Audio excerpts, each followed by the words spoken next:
नमस्कार, आप देख रहे हैं न्यूज़ पॉडकास्ट 24। मैं हूं आपके साथ अंजू भाटी। साइबर सिटी गुरुग्राम में प्रदूषण स्तर लगातार बढ़ता ही जा रहा है। प्रदूषण को कम करने के लिए अधिकारियों द्वारा तमाम तरह के उपाय अमल में लाने के दावे भी किए जा रहे हैं, लेकिन शहर के प्रदूषण स्तर में कमी नहीं आ रही है। आज भी गुरुग्राम का प्रदूषण स्तर तकरीबन 400 तक जा पहुंचा। ऐसे में गुरुग्राम के लोगों को कई बीमारियों का डर सताने लगा है। बता दें कि इस बढ़ते प्रदूषण का शिकार ज्यादातर बच्चे, बुजुर्ग हो रहे हैं या फिर जिसको अस्थमा या फेफड़ों की बीमारी है, वो लोग इस बढ़ते प्रदूषण से ज्यादा प्रभावित हो रहे हैं। इस बात का जायजा लेने जब हमारे चैनल न्यूज ब्रॉडकास्ट 24 की टीम निकली तो आम लोग इस बढ़ते प्रदूषण से काफी खौफ में नजर आए।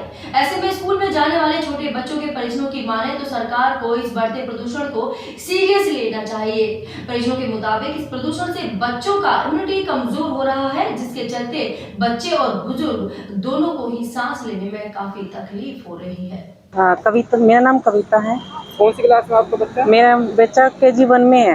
मैम, दिवाली के बाद पोल्यूशन लेवल बहुत ज़्यादा बढ़ गया है। ऐसे में बच्चों और बुजुर्गों में ज़्यादा समस्या देखने को मिल रही है। क्या कहना चाहेंगे सरकार को? अब दिवाली के बाद जो पोल्यूशन बढ़ा है इसलिए इसमें ना सरकार को ना काम करना चाहिए कि जो बच्चों और बुजुर्गों में जो प्रॉब्लम आ रही है, बच्चों का इम्यून वीक हो जा रहा है, बच्चों को और बड़ों को सांस लेने में प्रॉब्लम आ रही है, उनके इम्यून पे भी इफेक्ट आ रहा है और जिससे सांस लेने में जिनको प्रॉब्लम है उनकी डेथ भी हो सकती है इससे।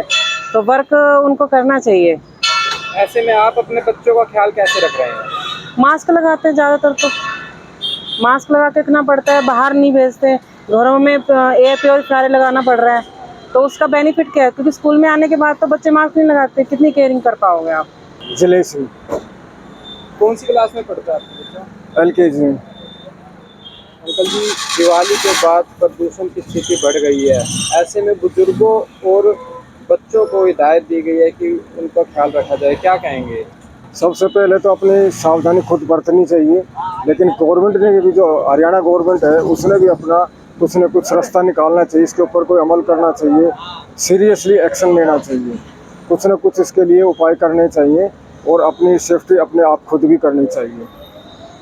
ऐसे में आप बच्चों के लिए क्या कर रहे हैं? स्कूलों में कुछ रियायत दी गई है कि बच्चों के साथ मास्क पहने या कुछ? हाँ, बच्चों को दी गई है, लेकिन इतना ज़्यादा वो नहीं है कि भाई हर एक पर कंट्रोल ही बहुत ज़्यादा तरीके से कर रहे हैं।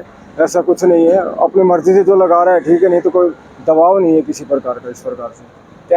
आधे बच्चे लगाते, आधे नहीं लगाते हैं। क्या कहना चाहेंगे सरकार को? किस तरह से सरकार को गंभीरता से लेना चाहिए इसको। ये तो बहुत समझो जहर है एक किस्म से, जो अंदर जाने लग रहा है, और इसके कारण ही तो ये आज हर तीसरे दिन केस आ रहे हैं इसके। अपने बच्चों पे कैसे सावधानी बरतेंगे आप? बच्चों पे देखो, हम तो बरत रहे हैं, हम तो अपनी कोशिश कर ही रहे हैं। बच्चों को मास्क भी लगा के भेजते हैं उनको, और जो भी ज़रूरी सावधानियां होती हैं हम बरत रहे हैं उनके लिए। तो लेकिन गवर्नमेंट का सबसे ज़्यादा रोल होना चाहिए, गवर्नमेंट को भी इसके में कुछ उपाय करने चाहिए। वहीं इस बढ़ते प्रदूषण को लेकर गुरुग्राम के चीफ मेडिकल ऑफिसर ने एडवाइजरी जारी की है कि कल सुबह जरूरी हो तो ही घर से बाहर निकले, क्योंकि सुबह प्रदूषण का स्तर काफी अधिक बढ़ जाता है और इससे पहले हम कोविड से बचने के लिए मास्क का उपयोग कर रहे थे और अब हमें वैसे ही प्रदूषण से बचने के लिए मास्क का उपयोग करना चाहिए। खास करके ये हिदायत छोटे बच्चों और बुजुर्गों के लिए है। इसी प्रकार की और भी कई और भी एडवाइजरी जिला स्वास्थ्य विभाग ने आम जनता को दी है। साथ ही साथ जिला स्वास्थ्य विभाग की तरफ से सभी अस्पतालों में, चाहे उनसे प्राइवेट अस्पताल हो या फिर सरकारी, सभी को प्रदूषण के चलते सतर्क रहने को कहा गया है। बिल्कुल, पिछले कुछ दिनों से धीरे धीरे जो, अगर मैं प्रदूषण की या AQI की बात करें तो पहले अगर वेरी पुअर था तो अब संभवतः आज सीवियर में हो रहा, और दिल्ली तो कल या परसों दोनों दिन सीवियर में था, फरीदाबाद भी, और अब संभवतः गुड़गांव भी सीवियर कैटेगरी में आ चुका है। इसके लिए हमने सभी अपने जो हॉस्पिटल्स हैं, ना केवल सरकारी बल्कि प्राइवेट सभी हॉस्पिटल्स को दिशा निर्देश दिए हैं कि वो खास करके छोटे बच्चे जो जिनको अस्थमा प्रेसिपिटेट हो रहा है, या जो एल्डरली जिनको COPD प्रेसिपिटेट होता है इस मौसम में, या हार्ट फेलियर के जिनको दिक्कत हो जाती है, उन सभी के लिए एडिक्वेट मेडिसिन का इंतजाम करें। और ना केवल हॉस्पिटल्स को बल्कि पेरेंट्स को भी और आम जनता को भी एडवाइजरी दी जा रही है कि जब तक आवश्यक ना हो, खास करके सुबह अर्ली मॉर्निंग जब पोल्यूशन की मात्रा बहुत ज़्यादा होती है, उस टाइम घर से बाहर ना निकलें। और एक बार फिर शायद पहले हम कोविड अप्रोप्रिएट बिहेवियर के लिए मास्क यूज़ कर रहे थे, अब संभवतः पोल्यूशन से बचने के लिए मास्क यूज़ करना चाहिए। और ख़ास करके छोटे बच्चे जो 5 साल से ज़्यादा छोटे हैं या एल्डरली जो 60 प्लस या 65 प्लस हैं, जिनमें अस्थमा या सीओपीडी के जो है एग्जर्बेट होने के चांसेस रहते हैं, वो ख़ास करके धूल से और इससे बचें। और ना केवल इससे बल्कि चेंज ऑफ वेदर के साथ जो है वायरल इन्फेक्शन या कॉमन कोल्ड या इन्फ्लुएंजा हो सकता है, वो भी इसको प्रेसिपिटेट करता है इस मौसम में, तो उससे भी इस वक्त अनावश्यक खास करके ट्रैवलिंग से बचना चाहिए।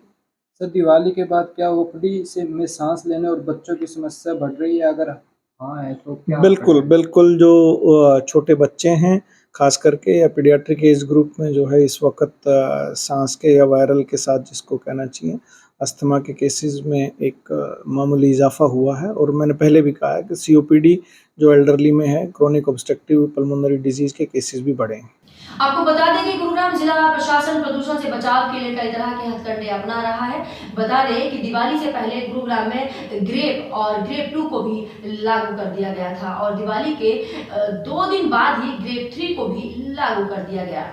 उसके बावजूद प्रदूषण स्तर थमने का नाम नहीं ले रहा है, जिससे साफ साफ अंदाजा लगाया जा सकता है कि गुरुग्राम की जनता ही प्रदूषण स्तर को बढ़ा रही है। गुरुग्राम की जनता प्रतिबंधित प्रक्रिया को लगातार अमल में ला रही है, जिसके चलते वह खुद जहरीली हवा ले रहे हैं। गुरुग्राम के वैज्ञानिकों के मुताबिक 5 नवंबर के बाद तेज हवा चलनी शुरू हो जाएगी, जिससे प्रदूषण लेवल कम होने का अनुमान लगाया जा रहा है। ऐसे में देखने वाली बात यह होगी यह प्रदूषण सामान्य हो पाता है। देश और दुनिया की तमाम बड़ी खबरों को जानने के लिए आप देखते रहिए न्यूज़ ब्रॉडकास्ट 24। नमस्कार।